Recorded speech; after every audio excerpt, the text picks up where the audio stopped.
Today, I'm going to be talking about 5 common training mistakes preventing you from building muscle. The truth is that most people are making at least one, if not several, of these mistakes. And these are very simple things that we can fix to make sure that our training is more efficient and it's optimal to help you build muscle. Because remember, simply lifting weights does not mean that you are optimally building muscle. There are things that we need to optimize for in order to make our training more effective. So we're going to go over these 5 common mistakes, and I'm also going to provide you with some practical tips and recommendations to improve these things so that you can make the best gains possible and you can get absolutely jacked. With that being said, if you're a regular listener of the podcast, all I ask is that you take a second to rate the podcast and rate the podcast and leave a review. Please, it really helps me a ton. It only takes you a second or two, and it's a fantastic way to support me and help the show grow. I put a ton of time and effort into producing these episodes for free every single week, and it would mean the world to me if you took a second to rate the podcast and leave a review. And if you're watching on YouTube, leave a comment, leave a thumbs up, subscribe to my channel. It really does help. It's a simple way for you to show your appreciation for me and my work. Let's go ahead and get right into the episode. I hope you enjoy it. Okay, so the first mistake that we're going to talk about, and I would say this is probably the most common one I see, especially whenever people start training, and this is one of the most common mistakes that I see when I start working with new clients, is doing the same number of reps for multiple sets using the same weight, right? So doing 3 sets of 8 reps, or 3 sets of 10, or 3 sets of 12, all with the same weight. This is a huge mistake. If you're doing this, you are definitely not making the best gains possible. Why? Because you're simply leaving a ton of reps in the tank on that first set, okay? Here's the thing. If you do a set of 10 reps, and then on the next set you do a set of 10 reps, and then on the third set you do another 10 reps, the 10 reps on the third set were probably pretty difficult, but you probably could have done 12, 13, or maybe even 14 reps on your first set. The truth is that if you train hard enough on your first set, you really push the intensity, the reps should fall off as a byproduct, right? So for example, when I train, if I do 10 reps on my first set, there's no way I'm doing 10 reps on my second set. I might be able to do 8, maybe 9 reps on my second set.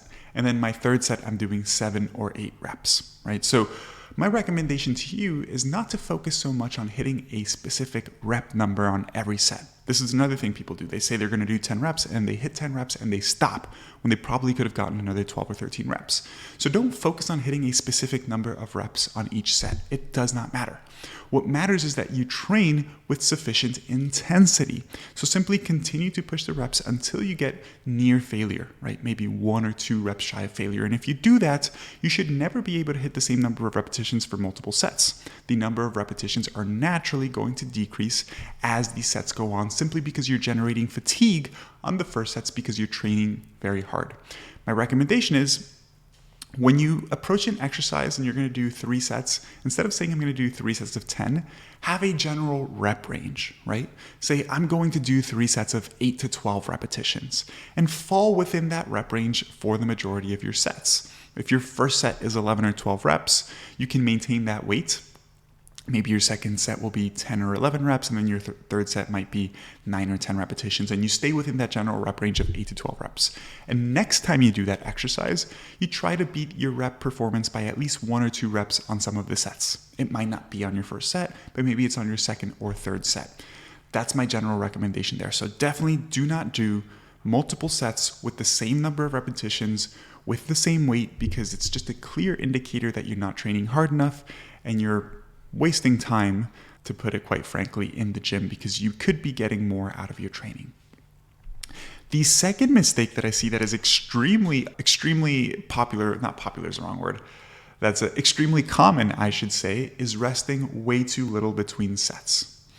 So if you only rest 1 or 2 minutes between your sets, you are, 1, limiting your ability to build muscle, and 2, likely not training hard enough either.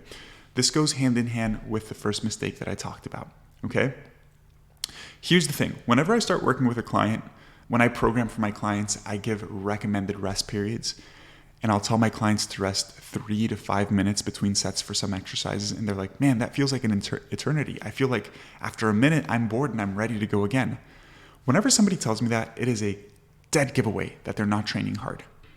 Because you should feel gassed, absolutely gassed after a set. If you do a set of squats and you rest 2 minutes and you're ready to go again, you're not training that squat hard enough, not even nearly hard enough, because you should feel gassed for 3 to 5 minutes after that set of squats. You're probably leaving more than 5 reps left in the tank at the end of that set. And you should be pushing the intensity a lot harder, right? So you should almost feel like you need at least 3 to 5 minutes. And if you don't feel like that at the moment, you're simply not training with sufficient intensity. And so each set that you're doing is not as effective as it could be for stimulating muscle growth.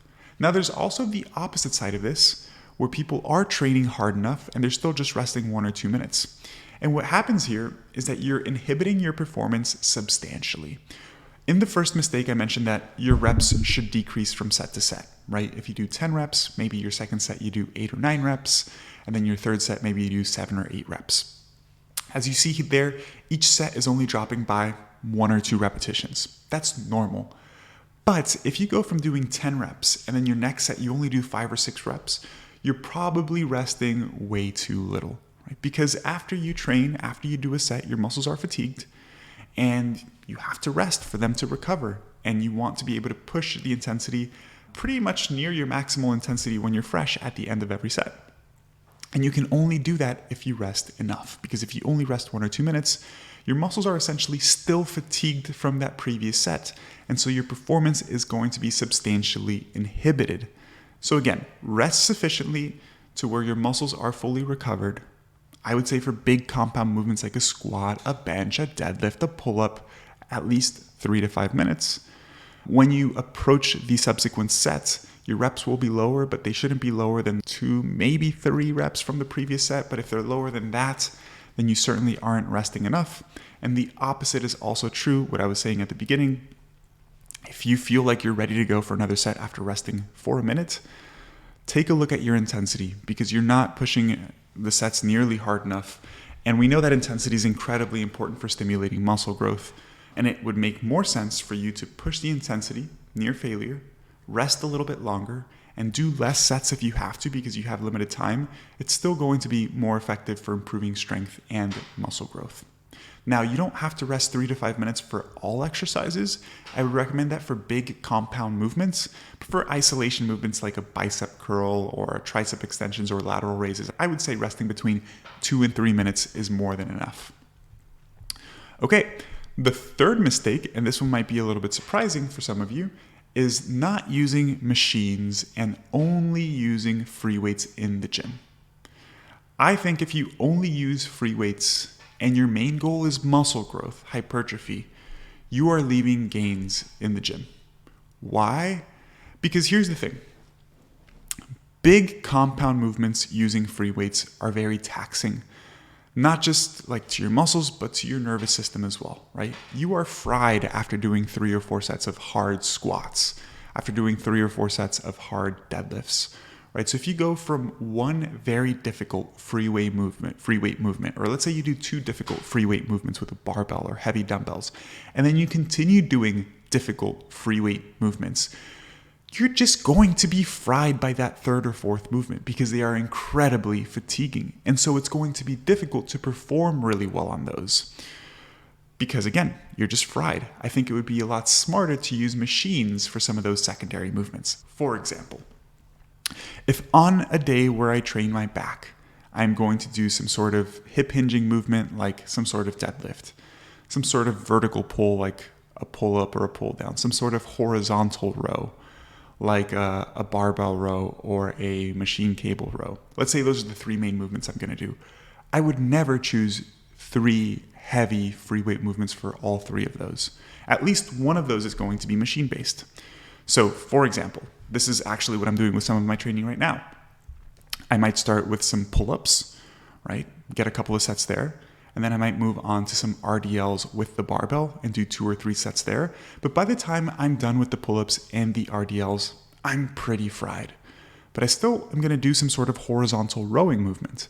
If I were to do something like a barbell row, my performance would be crappy. Why? Because I'm fatigued, I'm tired, my low back is tired.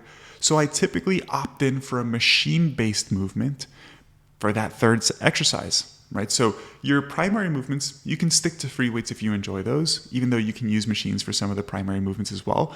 But I would encourage you to use more machines or use things that offer more stability for some of those subsequent movements if your main goal is muscle growth. So for that horizontal row, I might use something like a chest-supported T-bar row, right? Again, because it just offers more stability. It's a little bit easier to perform the movement because you don't have to stabilize yourself as much. You don't usually have to get as amped up as much.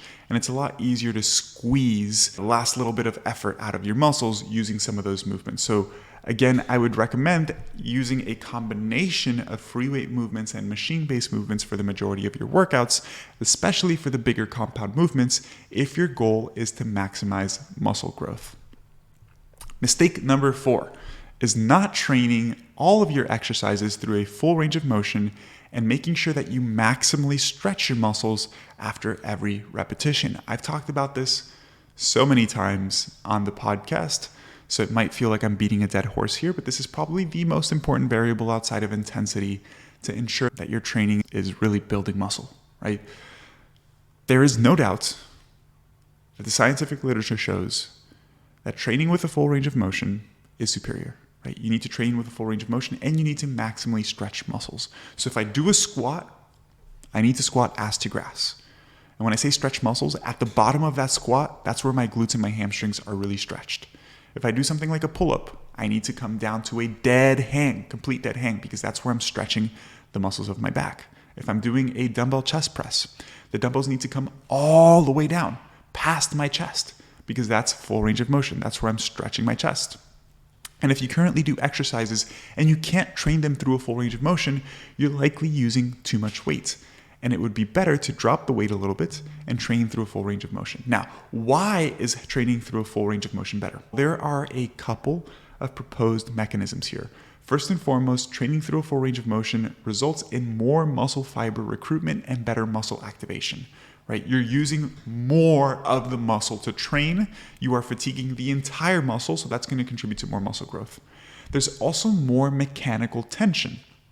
And mechanical tension is the most important variable to stimulate muscle growth. And when you train through a full range of motion, you are applying more mechanical tension to the entire muscle. There's also greater metabolic stress. So when we talk about metabolic stress, it's the buildup of metabolites inside of the muscle as a byproduct of training. So things like lactic acid and other metabolites as well. Now, this isn't as great of a contributor to muscle growth as things like mechanical tension, for example, but it does seem to contribute to muscle growth. And you get more metabolic stress when you train through a full range of motion.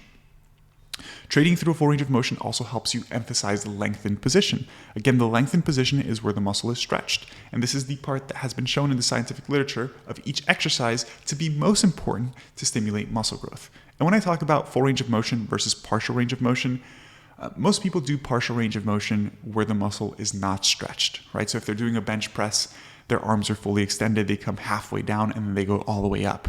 They don't bring the bar all the way down to the chest, so they never fully stretch their chest. If they're doing a squat, they come down to 90 degrees and then go right back up. They never fully stretch the quads, right? So that's what I'm talking about when I say partial range of motion.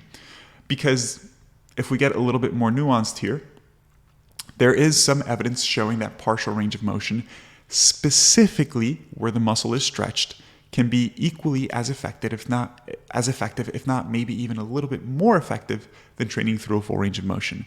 So if you were doing half squats, but it's from all the way at the bottom, right? So ass to grass, and you only come halfway up and then go right back down, that's doing a partial range of motion where the muscle is stretched. There's really good evidence to show that is also really good for hypertrophy, but that's not what the majority of people are doing, and that's not what I'm talking about here when I'm comparing full range of motion to partial range of motion. I'm talking about partial range of motion in the part of the exercise where the muscle is not stretched, okay? So again, if you don't maximally stretch your muscles, if you don't train through a full range of motion with most of your exercises, actually I'll say with all of your exercises, you are not getting the most out of your training.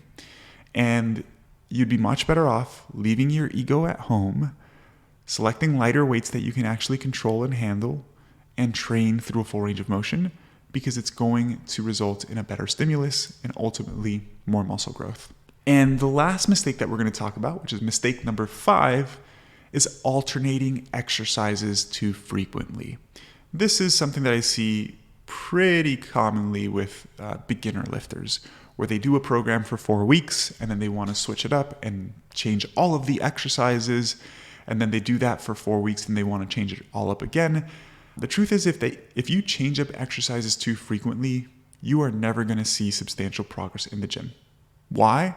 First and foremost, it's difficult to measure progressive overload when you do that, right? Progressive overload simply means, are your workouts getting harder? If you start with 100 pounds on the bench press, a month from now, is the workout objectively harder? Are you using 110 pounds or are you doing more repetitions with 100 pounds? We need to be measuring our workouts and making sure that we're progressing over time. When you change up your exercises really frequently, it's really hard to determine whether or not you're making progress. Because if this week I do the bench press, next week I do the dumbbell chest press, the week after that I do chest flies, the week after that I do a machine chest press, they're all different, and so it's difficult to know whether you're progressing, right? So keeping exercises stable allows you to measure progress. Now, the second part that's probably more important is that when you change up exercises too frequently, you are reducing skill mastery and you are reducing neuromuscular adaptation, okay? What we need to understand is that performing exercises correctly is a skill, and it's a skill that requires practice. The same way that a basketball player will practice free throws or a quarterback practices throwing the football over and over again to improve that skill, it's important to do similar exercises over and over again to become more efficient at them. They are a skill. Doing a squat correctly is a skill. It takes years to practice. It takes years to learn. And so if you change it up really frequently, you actually never learn how to properly do the exercise. And here's the kicker. If you don't learn how to do the exercise properly, if you are not efficient at the movement, then you are never going to be able to maximally exert effort on that movement. You're never going to really be able to tax your muscles because you're just not efficient doing the movement. It feels awkward, so you're not going to be able to produce maximal force. And if you don't produce maximal force, you're not effectively taxing your muscles, you're not getting them near muscular failure, and it's not going to be stimulating muscle growth. My general recommendation is to find exercises that you enjoy and feel good and stick with them. I've been doing pull-ups, dumbbell chest press, RDLs, some sort of deadlift, and some sort of squat for over 10 years now, and I've never changed them up. I might change up the rep ranges, I might change up the tempo a little bit, but I do those consistently. Why? Because they feel good, I can progress them, and I'm really efficient at them. They're exercises that work for me. And yes, it's boring. That's the thing that people say when they first start training. It's like it gets boring and they want to switch things up. What's more boring than not switching things up? It's never seeing progress in the gym, right? Spending years training and not seeing progress because you're switching things up too frequently. And you know what's really exciting? And it's more exciting than switching things up. It's actually seeing progress, getting stronger, building muscle. And you can only do that if you keep your exercises pretty stable, right? Now, it doesn't mean that you can never switch things up. I'd say every 6 to 8 weeks, I might switch up 1 or 2 exercises. Not because I necessarily have to, but simply because I get bored of them. So I'll switch things up here and there, but I don't switch up things very frequently. And I certainly don't switch up the exercises that are working for me. If there are things that are working, keep them consistent. Anyways, guys, that's going to wrap up this episode. Thank you for listening to the whole thing. I hope you enjoyed it.